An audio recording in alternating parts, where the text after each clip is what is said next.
நம்ம பார்க்க போகிற டாபிக் தேர்வுக்கு எதிர்பார்க்கப்படும் 3000 முக்கியமான ஜிகே டாபிக்ஸில் 11வது பார்ட் வீடியோ பார்க்க போகிறோம். இதுக்கு முன்னாடி பார்த்தீங்கன்னா 1050 வினாக்கள் நம்ம கம்ப்ளீட் பண்ணிட்டோம். இந்த அடுத்த பார்ட் வீடியோ. ஸோ டாபிக் பாருங்கள், தேசிய பூங்காக்கள், குப்தர்கள், அதில் முக்கியமான பாயிண்ட்ஸ், இந்திய எதிர்ப்பு போராட்டம், காங்கிரஸ் மாநாடுகள். ஸோ காங்கிரஸ் ஸ்டார்டிங் ஆனதுலேருந்து காங்கிரஸ் மாநாடுகள் நமக்கு எக்ஸாமில் நிறைய டைம் வினாக்கள் கேட்டிருக்காங்க. காங்கிரஸ் மாநாடுகள், அதுக்கு ப்ரீவியஸ் இயர் கொஸ்டின். இமயமலையின் முக்கியத்துவம், பாபர் சமவெளி மற்றும் தராய் மண்டலம். சிலக்கு முக்கியமான பாயிண்ட்ஸ், அச்சு தொழில்நுட்பத்தின் வருகை. ஸோ இதுக்கு அடுத்த இம்பார்ட்டண்டான டாபிக்ஸ். ஸோ மெட்டீரியல்ஸ் உங்களுக்கு வேணும்னா இந்த வாட்ஸ்அப் நம்பருக்கு கான்டாக்ட் பண்ணி நீங்கள் மெட்டீரியல்ஸ் வாங்கிக்கலாம். எல்லா மெட்டீரியல் ப்ரைஸ் பார்த்தீங்கன்னா 100 rupees தான். ஸோ இது வரைக்கும் நம்ம சேனலில் போட்ட இம்பார்ட்டண்டான மெட்டீரியல்ஸ் ப்ரைஸ் 100 rupees தான். ஸோ இதுக்கப்புறம் அப்லோட் பண்ண எல்லாமே நான் அந்த சேனலில் அப்லோட் பண்ணுவேன். ஸோ இந்த நம்பர் கான்டாக்ட் பண்ணி வாங்கிக்கோங்க. ஃபஸ்ட் டாபிக் பாருங்கள், தேசிய பூங்காக்கள்லேருந்து எப்படிலாம் எக்ஸாமில் கொஸ்டின் கேட்பாங்கன்னு பார்ப்போம்.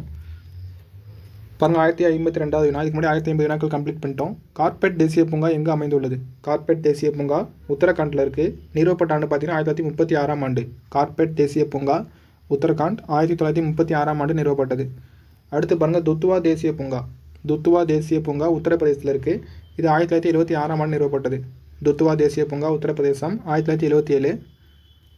கிர் தேசிய பூங்கா உள்ள இடம். கிர் தேசிய பூங்கா குஜராத்தில் இருக்குது. 1975ஆம் ஆண்டு நிறுவப்பட்டது.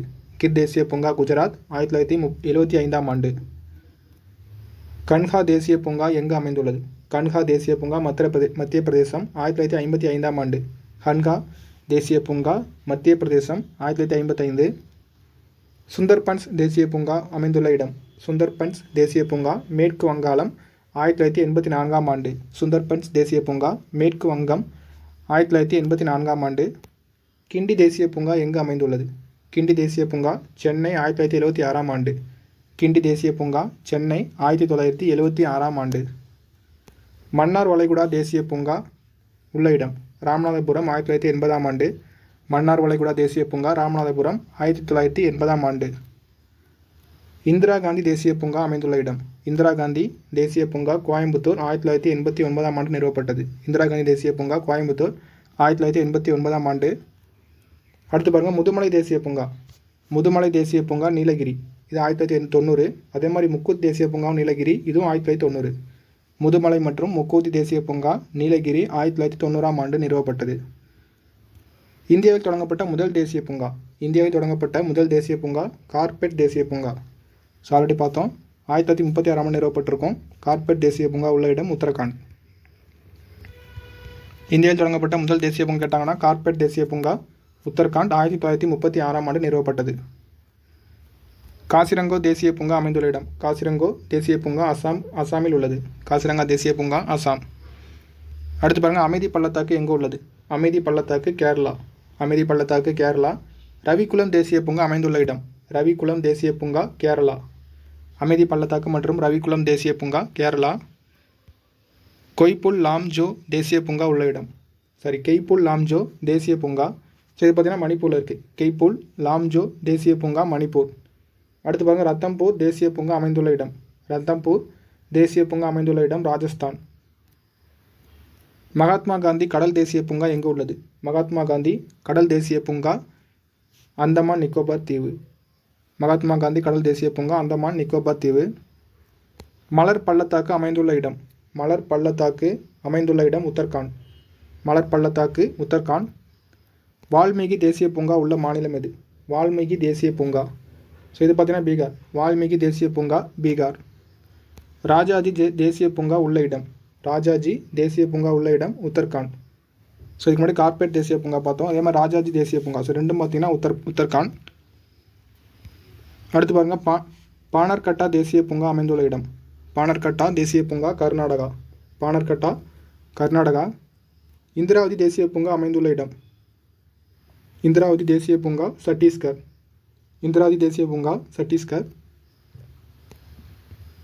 நாகர்கோல் தேசிய பூங்கா உள்ள இடம். நாகர்கோல் தேசிய பூங்கா கர்நாடகா. ஜல்தாபாரா தேசிய பூங்கா அமைந்துள்ள இடம். ஜல்தாபாரா தேசிய பூங்கா மேற்கு வங்கம். பந்திப்பூர் தேசிய பூங்கா உள்ள இடம். பந்திப்பூர் தேசிய பூங்கா கர்நாடகா. சிம்லிபால் தேசிய பூங்கா உள்ள இடம். சிம்லிபால் தேசிய பூங்கா ஒடிசா. நம்தபா தேசிய பூங்கா எங்கு உள்ளது? நம்தபா தேசிய பூங்கா அருணாச்சல பிரதேசம். ஸோ மேக்ஸிமம் எல்லா பூங்காவும் பார்த்தீங்கன்னா கவர் ஆகிடும் தேசிய பூங்காக்கள். நம்தபா தேசிய பூங்கா அருணாச்சல பிரதேசம். அசாரிஃபாக் தேசிய பூங்கா உள்ள இடம். அசாரிஃபாக் தேசிய பூங்கா ஜார்க்கண்ட். ஒற்றை கொம்பு காண்டாமிருகம் உள்ள இடம். ஒற்றை கொம்பு காண்டாமிருகம் அசாம். ஒற்றை கொம்பு காண்டாமிருகம் உள்ள இடம் அசாம். நல்சரோவர் பறவைகள் சரணாலயம் உள்ள இடம். நல்சரோவர் பறவைகள் சரணாலயம் உள்ள இடம் குஜராத். கீர் காடுகள் உள்ள இடம். கீர் காடுகள் உள்ள இடம் குஜராத். மானஸ் சரணாலயம் அமைந்துள்ள இடம். மானஸ் சரணாலயம் அமைந்துள்ள இடம் அசாம். சந்திரபிரப சரணாலயம் உள்ள இடம். சந்திரபிரப சரணாலயம் உள்ள இடம் உத்தரப்பிரதேசம். சந்திரபிரப சரணாலயம் உத்தரப்பிரதேசம். சரிஸ்கா சரணாலயம் எங்கு அமைந்துள்ளது? சரிஸ்கா சரணாலயம் ராஜஸ்தான். சரிஸ்கா சரணாலயம் ராஜஸ்தான். கானா பறவைகள் சரணாலயம் எங்கு அமைந்துள்ளது? கானா பறவைகள் சரணாலயம் ராஜஸ்தான். பெரியார் சரணாலயம் எங்கு உள்ளது? பெரியார் சரணாலயம் கேரளா. பெரியார் சரணாலயம் கேரளா. பால் பல்ராம் சரணாலயம் உள்ள இடம் எது? பால் பல்ராம் சரணாலயம் உள்ள இடம் மேகாலயா. சுந்தர்பன் புலி சரணாலயம் அமைந்துள்ள இடம். சுந்தர்பன் புலி சரணாலயம் அமைந்துள்ள இடம் மேற்கு வங்காளம். டெக்சிகம் சரணாலயம் எங்கு உள்ளது? டெக்சிகம் சரணாலயம் உள்ள இடம் ஜம்மு காஷ்மீர். டெக்சிகம் சரணாலயம் ஜம்மு காஷ்மீர். அடுத்து பாருங்கள், காஷ்மீர் மற்றும் லடாக்கின் இயற்கை வாழிடம் எது? காஷ்மீர் மற்றும் லடாக்கின் இயற்கை வாழிடம் டெக்சிகம் தேசிய பூங்கா. ஸோ சரணாலயங்கள் அதெல்லாம் முடிஞ்சிருச்சு. அடுத்து பாருங்கள் சரணாலயங்கள். அடுத்த டாபிக் பாருங்கள் நவரத்தினங்கள். ஸோ இந்த 2ஆம் சந்திரகுப்தர் அவர் அவையில் இருந்த நவரத்தினங்கள் விக்ரமாதித்தன். ஸோ ஒரு சிறப்பு பேர் தான் விக்ரமாதித்தன். அவர் அவையில் இருந்த நவரத்தினங்கள் 9 பேர் பார்த்தீங்கன்னா அடிக்கடி எக்ஸாமில் கேட்பாங்க. அவங்கள பற்றி பார்ப்போம். யாருன்னு பார்ப்போம். காளிதாசர் பாருங்கள். காளிதாசர் சமஸ்கிருத புலவர். காளிதாசர் சமஸ்கிருத புலவர். ஹரிசேனரும் பார்த்தீங்கன்னா சமஸ்கிருத புலவர். அமரசிம்ஹர் சிவர் பார்த்தீங்கன்னா அகராதியல் ஆசிரியர். தன்வந்திரி மருத்துவர். காகபாணர் ஜோதிடர். சங்கு கட்டிடக்கலை நிபுணர். வராகமிகிரர் வானில் அறிஞர். வராச்சி இலக்கண ஆசிரியர் மற்றும் சமஸ்கிருத புலவர். விட்டல் பட்டர் மாய வித்தைக்காரர். இன்னொரு டைம் ரீட் பண்ணுறேன். காளிதாசர் சமஸ்கிருத புலவர். ஹரிசனர் சமஸ்கிருத புலவர். அமரசிம்ஹர் அகராதியல் ஆசிரியர். தன்வந்திரி மருத்துவர். காகபாணர் ஜோதிடர். சங்கு கட்டிடக்கலை நிபுணர். வராகமிகிரர் வானில் அறிஞர். வராச்சி இலக்கண ஆசிரியர் மற்றும் சமஸ்கிருத புலவர். விட்டல் பட்டல் மாய வித்தைக்காரர். அடுத்து பாருங்கள் குப்தர் காலத்தில் நிலங்களின் வகைகள். குப்தர் காலத்தில் தான் நிலங்களின் வகைகள். ஸோ இதில் வந்து எக்ஸாமுக்கு நிறைய டைம் கொஸ்டின் கேட்டுருக்காங்க. சேத்ரா பாருங்கள் வேளாண்மைக்கு உகந்த நிலங்கள். வேளாண்மைக்கு உகந்த நிலங்கள் சேத்ரா என அழைக்கப்பட்டன. தரிசு நிலங்கள் கிலா என அழைக்கப்பட்டது. தரிசு நிலங்கள் கிலா என அழைக்கப்பட்டது. வனம் அல்லது காட்டு நிலங்கள் பார்த்தீங்கன்னா அப்ரகதா. வனம் அல்லது காட்டு நிலங்கள் அப்ரகதா என அழைக்கப்பட்டது. குடியிருப்பதற்கு உகந்த நிலங்கள் வஸ்தி என அழைக்கப்பட்டன. குடியிருப்பதற்கு உகந்த நிலங்கள் வஸ்தி என அழைக்கப்பட்டன. மேய்ச்சல் நிலங்கள் கபத சரகா என அழைக்கப்பட்டன. மேய்ச்சல் நிலங்கள் கபத சரகா என அழைக்கப்பட்டன. சேத்ரா என்பது வேளாண்மைக்கு உகந்த நிலங்கள். கிலா என்பது தரிசு நிலங்கள். அப்ரகதா என்பது வனம் அல்லது காட்டு நிலங்கள். வஸ்தி என்பது குடியிருப்பதற்கு உகந்த நிலங்கள். கபத சரகா என்பது மேய்ச்சல் நிலங்கள். அடுத்து பாருங்கள் குப்தர் கால முக்கிய நூல்கள். குப்தர் காலத்தில் இயற்றப்பட்ட முக்கிய நூல்கள் பார்ப்போம். பாணினி எழுதிய நூல் அஷ்டத்யாயி. பதஞ்சலி எழுதிய நூல் மகாபாஷ்யம். சந்திரகோமியா எழுதிய நூல் சந்திர வியாக்கரணம். ஆரியப்பட்டர் எழுதிய நூல் சூரிய சித்தாந்தா. ஸோ இந்த ஆரியப்பட்டர் எழுதிய நூலும் பதஞ்சலி எழுதிய நூலும் அடிக்கடி எக்ஸாம் கேட்பாங்க. அடுத்து பாருங்கள் காளிதாசர் எழுதிய நூல்கள் சாகுந்தலம், மாளவிகாக்னிமித்திரம், விக்ரம ஊர்வசியம், மேகதூதம், ரகுவம்சம், குமார சம்பவம், ரிதுசம்காரம். ஸோ இதெல்லாம் பார்த்தீங்கன்னா காளிதாசர் எழுதிய நூல்கள். இன்னொரு டைம் ரீட் பண்ணுறேன். பாணினி எழுதிய நூல் அஷ்டத்யாயி. பதஞ்சலி எழுதிய நூல் மகாபாஷ்யம். சந்திரகோமியா எழுதிய நூல் சந்திர வியாக்கரணம். ஆரியப்பட்டர் எழுதிய நூல் சூரிய சித்தாந்தா. காளிதாசர் எழுதிய நூல் சாகுந்தலம், மாளவிகாக்னிமித்திரம், விக்ரம ஊர்வசியம், மேகதூதம், ரகுவம்சம், குமார சம்பவம், ரிதுசம்காரம். இதெல்லாம் காளிதாசர் எழுதிய நூல்கள். அடுத்து பாருங்க ரொம்ப ரொம்ப முக்கியமான டாபிக். எக்ஸாம்லேருந்து நிறைய டைம் கொஸ்டின் கேட்டிருக்காங்க. முதல் காங்கிரஸ் அமைச்சரவை. ஸோ அதுக்கப்புறம் அந்த முதல் காங்கிரஸ் அமைச்சரவை, அந்த காங்கிரஸ் மாநாடுகள் வரும். காங்கிரஸ் மாநாடுகள். ஸோ இந்த முக்கிய காங்கிரஸ் மாநாடுகள். ஸோ இதில் தான் அதிக டைம் எக்ஸாம் நிறைய கொஸ்டின் கேட்டிருக்காங்க. ஸோ இந்த 2 டாப்பிக்குமே ரொம்ப ரொம்ப முக்கியமான டாபிக். பாருங்கள் முதல் காங்கிரஸ் அமைச்சரவை. ஸோ பார்த்தீங்கன்னா 1919க்கு பிறகு மாநில சுயாட்சிக்கு வழிவகுத்த சட்டம். ஸோ 1919 பார்த்தீங்கன்னா இரட்டை ஆட்சி இருக்கும். ஸோ 1935 தான் பார்த்தீங்கன்னா நமக்கு மாநில சுயாட்சி கொண்டு வந்திருப்பாங்க. 1919க்கு பிறகு மாநில சுயாட்சிக்கு வழிவகுத்த சட்டம் 1935ஆம் ஆண்டு சட்டம். 1937 சென்னை மாகாண தேர்தலில் வெற்றி பெற்ற கட்சி.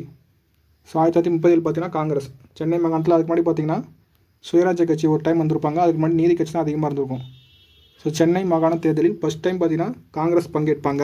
1935 சட்டம் கொண்டு வந்ததுக்கப்புறம் 1937 வெற்றி பெற்ற கட்சி காங்கிரஸ்.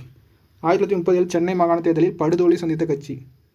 ஸோ காங்கிரஸ் என்ட்ரிக்கு அப்புறம் பார்த்தீங்கன்னா நீதி கட்சி படுதோல்வி சந்திருக்கும்.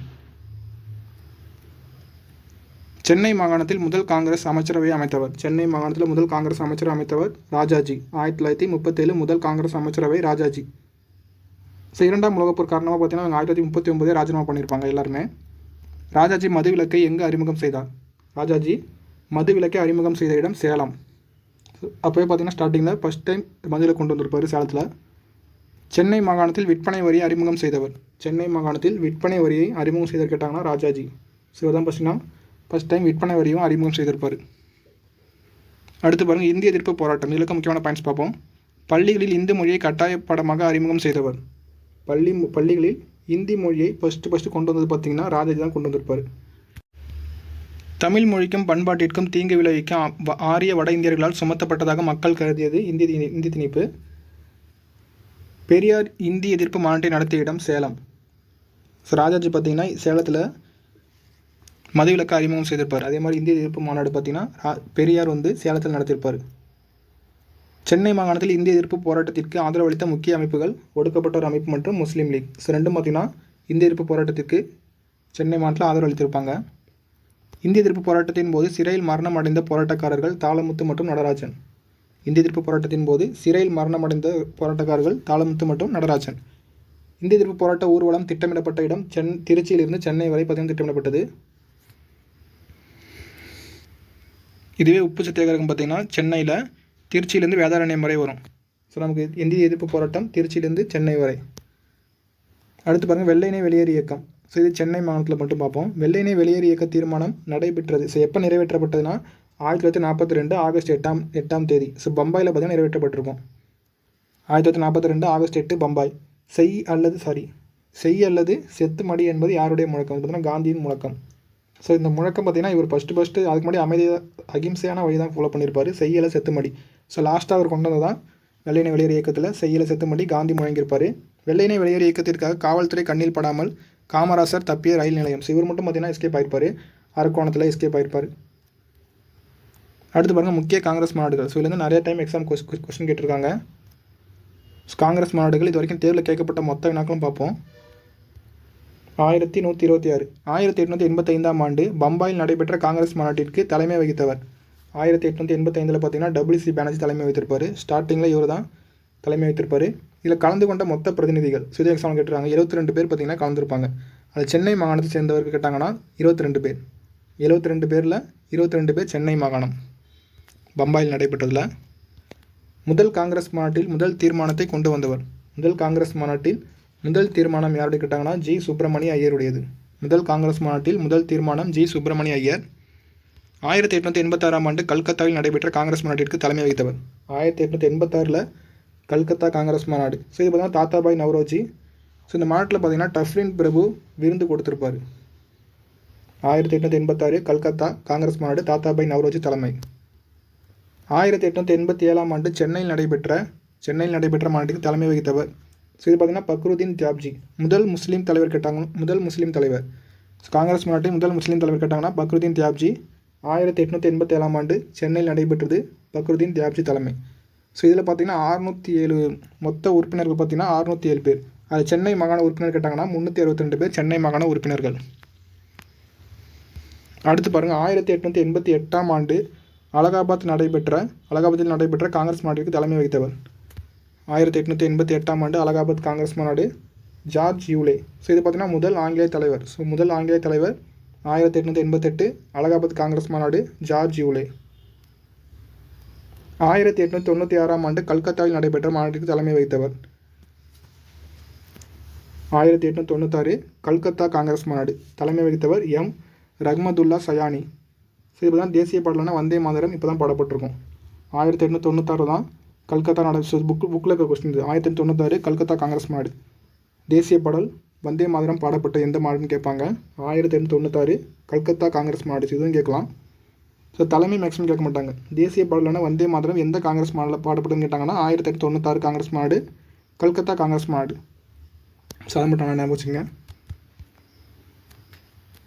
அடுத்து பாருங்கள், 1905 பனாரஸில் நடைபெற்ற காங்கிரஸ் மாநாட்டுக்கு தலைமை வகித்தவர். 1905 பனாரஸ் காங்கிரஸ் மாநாடு தலைமை வகித்தவர் கோபாலகிருஷ்ண கோகலே. காந்தியின் அரசியல் குரு. சுதேசி ஆதரவு, வங்க பிரிவினை எதிர்ப்பு. ஸோ இந்த கான்செப்ட் பார்த்தீங்கன்னா சுதேசி ஆதரவு மற்றும் வங்க பிரிவினை எதிர்ப்பு. 1905 பனாரஸ் காங்கிரஸ் மாநாடு, கோபாலகிருஷ்ண கோகலே தலைமை. சுதேசிக்கு ஆதரவு, வங்க பிரிவினைக்கு எதிர்ப்பு. 1907 சூரத்தில் நடைபெற்ற காங்கிரஸ் மாநாட்டுக்கு தலைமை வகித்தவர். ஸோ இதான் பார்த்தீங்கன்னா சூரத் பிளவு. 2 பேரும் பிரிஞ்சிருப்பாங்க. மிதவாதிகளும் தீவிரவாதிகளும் பிரிந்த மாநாடு இந்த சூரத் மாநாடு. ஸோ இதுக்கு தலைமை வகித்தவர் பார்த்தீங்கன்னா ராஷ் பிகாரி கோஷ். 1907 காங்கிரஸ் மாநாட்டுக்கு தலைமை வகித்தவர். சூரத்தில் நடைபெற்ற காங்கிரஸ் மாநாட்டுக்கு தலைமை வகித்தவர் ராஷ் பிகாரி கோஷ். இது பார்த்தீங்கன்னா காங்கிரஸ் 2ஆக பிரிந்திருக்கும். 1911 கல்கத்தாவில் நடைபெற்ற காங்கிரஸ் மாநாட்டுக்கு தலைமை வகித்தவர். 1911 கல்கத்தா காங்கிரஸ் மாநாடு. இதற்கு தலைமை வகித்தவர் பிஷன் நாராயண தார்.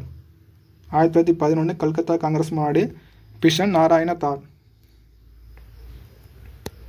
அடுத்து பாருங்கள், ரொம்ப ரொம்ப முக்கியமான காங்கிரஸ் மாநாடு 1916 லக்னோவில் நடைபெற்ற காங்கிரஸ் மாநாடு. தலைமை வகித்தவர் ஏசி மஜும்தார். ஸோ இதுலேருந்து நிறைய டைம் எக்ஸாமில் கொஸ்டின் கேட்பாங்க இந்த காங்கிரஸ் மாநாட்டிலேருந்து. ஸோ பார்த்தீங்கன்னா 1916 லக்னோ காங்கிரஸ் மாநாடு, ஏசி மஜும்தார் தலைமை. என்னென்ன முக்கியம் நடந்துக்குன்னு பாருங்கள். மிதவாதிகளும் தீவிரவாதிகளும் ஒன்றாக இணைந்தனர். 1907 பிரிந்தவங்க, சூரத்தில் பிரிந்தவங்க திரும்ப 1916 லக்னோவில் பார்த்தீங்கன்னா ஒன்றாக இணைந்திருப்பாங்க. மிதவாதிகளும் தீவிரவாதிகளும் ஒன்றாக இணைந்தனர். காங்கிரஸும் முஸ்லீம் லீக்கும் ஒன்றிணைந்தது. ஸோ அதே மாதிரி காங்கிரஸ் முஸ்லீம் லீக், ஸோ ரெண்டும் ஒன்றாக இணைந்தது இந்த லக்னோ காங்கிரஸ் மாநாடு தான். அதே மாதிரி பாருங்கள், ஜவஹர்லால் நேரு காந்தியை முதலாக சந்தித்தார். 1916 லக்னோ காங்கிரஸ் மாநாடு. ஸோ எக்ஸாம் நம்ம கொஸ்டின் கேட்டாங்கன்னா மிதவாதிகளும் தீவிரவாதிகளும் ஒன்றாக இணைந்த மாநாடு 1916 லக்னோ காங்கிரஸ் மாநாடு. அதே மாதிரி காங்கிரஸும் முஸ்லீம் லீக்கும் ஒன்றாக இணைந்து கேட்டாங்கன்னா அதுவும் 1916 லக்னோ காங்கிரஸ் மாநாடு. தலைமை இருக்கலாம் ஏசி மஜும்தார் தலைமை. அடுத்து பாருங்கள், 1917 கல்கத்தாவில் நடைபெற்ற காங்கிரஸ் மாநாட்டுக்கு தலைமை வகித்தவர். 1917 கல்கத்தாவில் நடைபெற்ற காங்கிரஸ் மாநாட்டுக்கு தலைமை வகித்தவர் அன்னி பெசன்ட். ஸோ எக்ஸாம் நட்டம் எப்படி கொஸ்டின் கேட்டிருக்காங்கன்னா, முதல் காங்கிரஸ் பெண் தலைவர், இந்திய தேசிய காங்கிரஸின் முதல் பெண் தலைவர் கேட்டாங்கன்னா அன்னி பெசன்ட். 1917 கல்கத்தா காங்கிரஸ் மாநாடு. அதே மாதிரி 1925 ஒருத்தங்க வந்திருப்பாங்க. 1925 முதல் இந்திய தேசிய காங்கிரஸின் இந்திய பெண் தலைவர்னு கேட்டாங்கன்னா சரோஜினி நாயுடு. அன்னி பெசன்ட் பார்த்தீங்கன்னா இந்திய தலைவர் கிடையாது. இவங்க பார்த்தீங்கன்னா அயர்லாந்து நாட்டு பெண்மணி. ஸோ இந்திய பெண் தலைவர் கேட்டாங்கன்னா சரோஜினி நாயுடு வருவாங்க. 1925 கல்கத்தா காங்கிரஸ் மாநாடு பார்த்துங்க. அடுத்து பாருங்கள், இது ரொம்ப முக்கியமான காங்கிரஸ் மாநாடு 1920 நாக்பூரில் நடைபெற்ற காங்கிரஸ் மாநாடு. இதுக்கு தலைமை வகித்தவர் பார்த்தீங்கன்னா விஜயராகவாச்சாரி. ஸோ இது ஏன் முக்கியம்னா ஒத்துழையாமை இயக்கம் பார்த்திங்கன்னா இப்போ தான் அனுமதி கொடுத்துருப்பாங்க. ஒத்துழையாமை இயக்கத்திற்கு அனுமதி அளித்த காங்கிரஸ் மாநாடு. அனுமதி ஒன்று கேட்பாங்க, அதே மாதிரி தீர்மானம் ஒன்று கேட்பாங்க. நமக்கு அனுமதி பார்த்திங்கன்னா 1920 நாக்பூர் காங்கிரஸ் மாநாடு. விஜயராகவாச்சாரி மொழி சார்ந்த மாகாண காங்கிரஸ் கமிட்டிகளை அங்கீகரித்து அமைப்பதற்கு வகை செய்யும் தீர்மானம் நிறைவேற்றப்பட்டது. ஸோ 2 முக்கியமான பாயிண்ட்ஸ். இந்த 1920 காங்கிரஸ் நாக்பூர் காங்கிரஸ் மாநாடு, தலைமை வகித்தவர் விஜயராகவாச்சாரி. ஸோ 2 முக்கியமான பாயிண்ட்ஸ் இருக்குது பார்த்துங்க.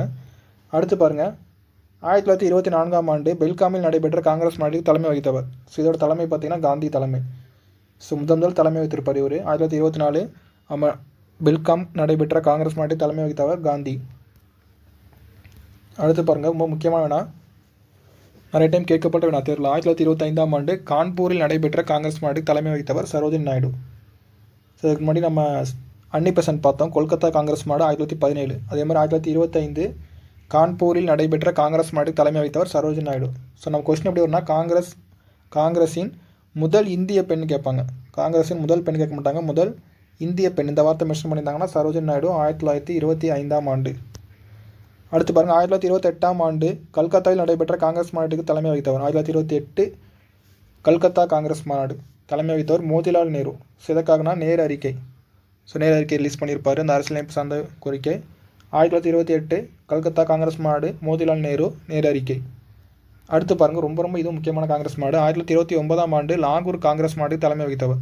ஸோ பார்த்தீங்கன்னா மோதிலால் நேரோட பையன் ஜவஹர்லால் நேரு. ஸோ பார்த்தீங்கன்னா பூர்ண சுயராஜ்ய தீர்மானம் ஸோ நிறைவேற்றப்பட்டிருக்கும். பூர்ண சுயராஜ்யத்திற்கான தீர்மானம் பார்த்திங்கன்னா நிறைவேற்றப்பட்டிருக்கும். 1929 லாகூர் காங்கிரஸ் மாநாடு. ஜவஹர்லால் நேரு.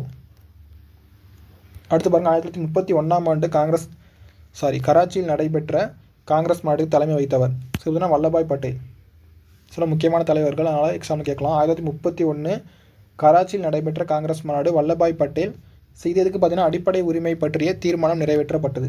அடிப்படை உரிமை தீர்மானம் நிறைவேற்றப்பட்ட காங்கிரஸ் மாநாடு கேட்டாங்கன்னா 1931 கராச்சி காங்கிரஸ் மாநாடு, தலைமை வல்லபாய் பட்டேல்.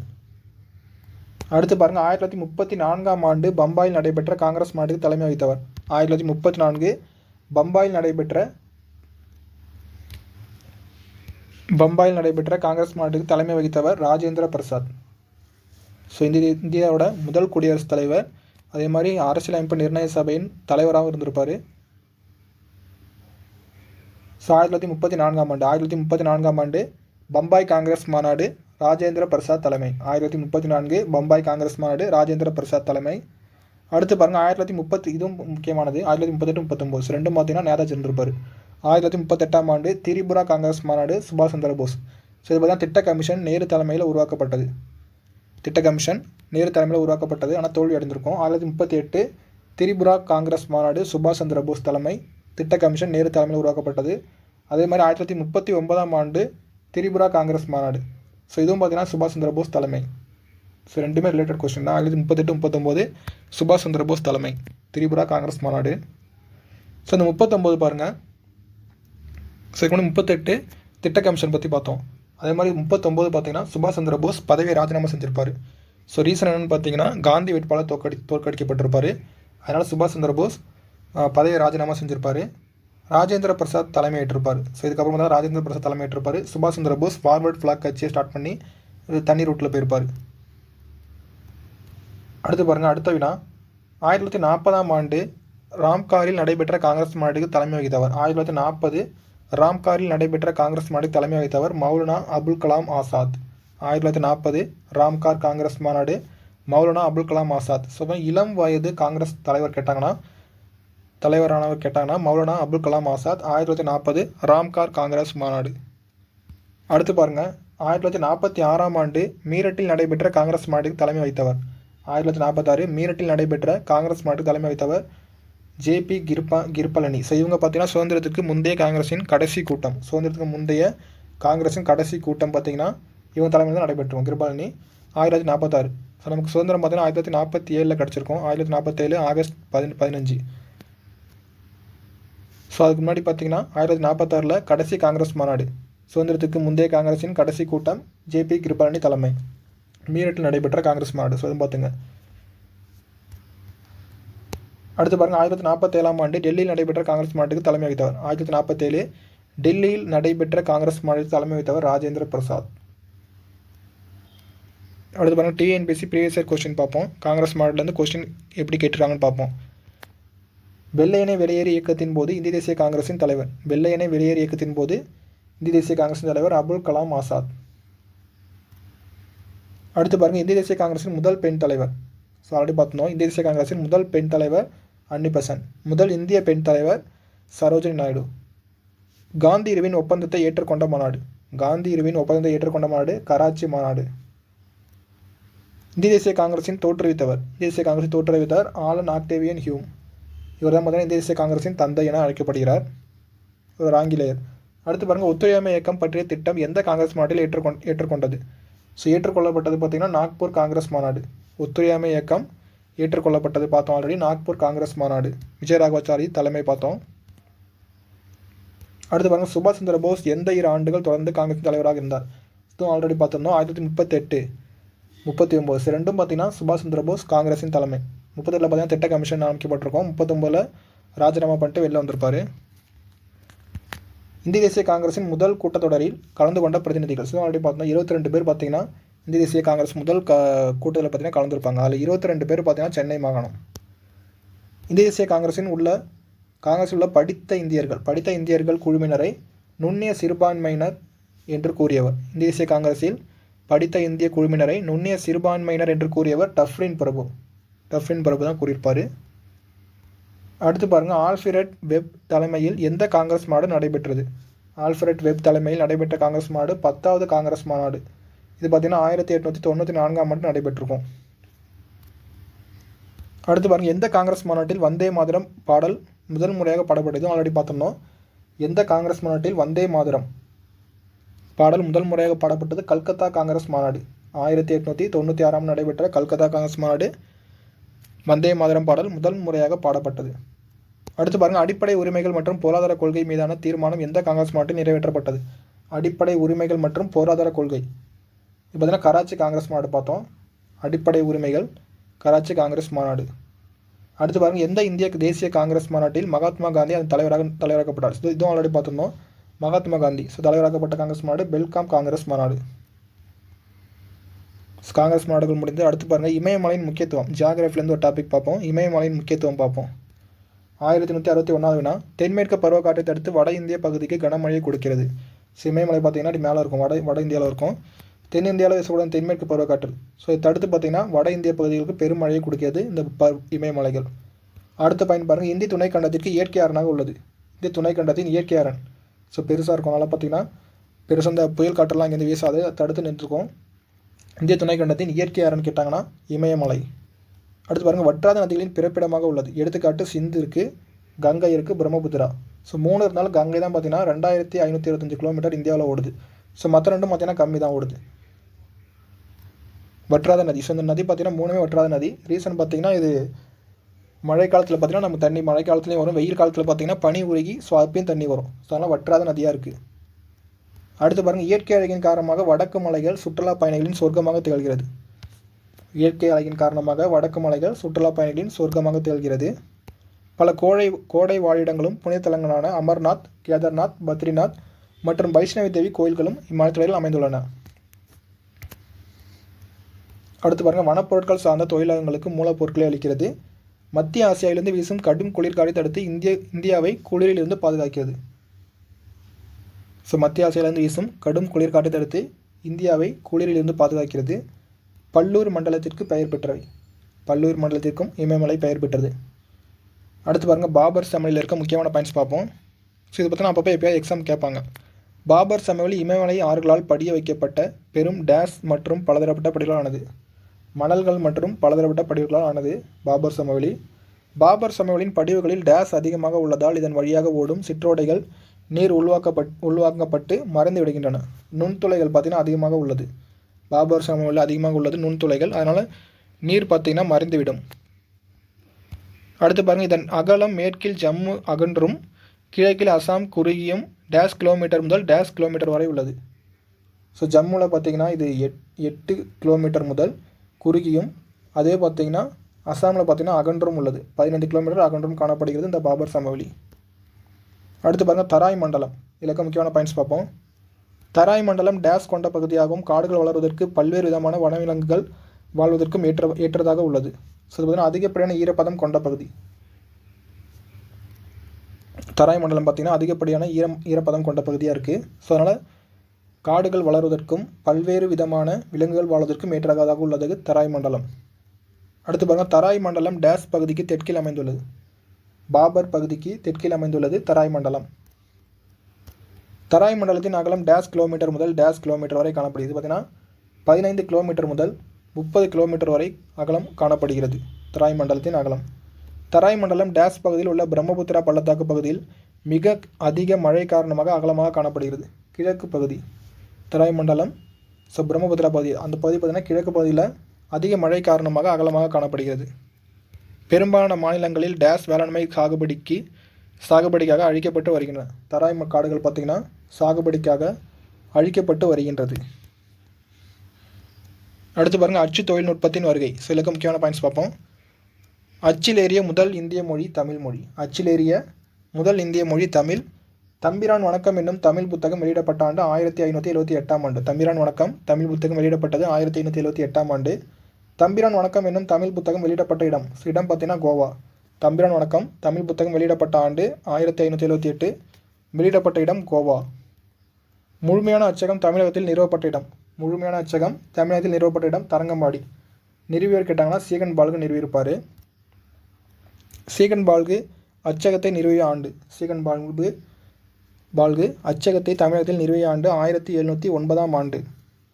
திருக்குறள் புத்தகமாக வெளியிடப்பட்ட ஆண்டு. ஸோ பதிப்பித்து முதல் வெளியிடப்பட்ட ஆண்டு 1812ஆம் ஆண்டு. ஸோ பதிப்பித்தவர் தஞ்சை ஞானப்பிரகாசம் பதிப்பித்திருப்பார்.